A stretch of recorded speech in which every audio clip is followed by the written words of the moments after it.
சென்னை அடுத்த கீழாம்பாக்கத்தில் புதிதாக கட்டப்பட்டுள்ள பேருந்து நிலையத்தை வருகிற 30ஆம் தேதி முதலமைச்சர் மு.க.ஸ்டாலின் திறந்து வைக்க உள்ளதாக தகவல் வெளியாகியுள்ளது.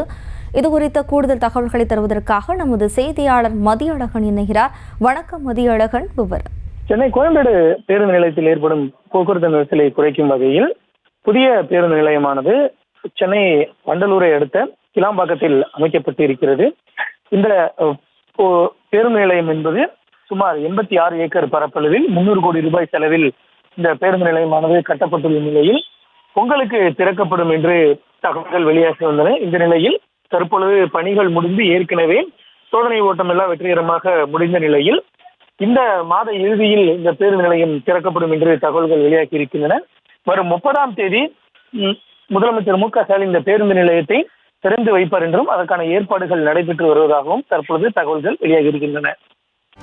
செய்திகளை உடனுக்குடனும் துல்லியமாகவும் தெரிந்து கொள்ள சப்ஸ்கிரைப் பண்ணுங்க.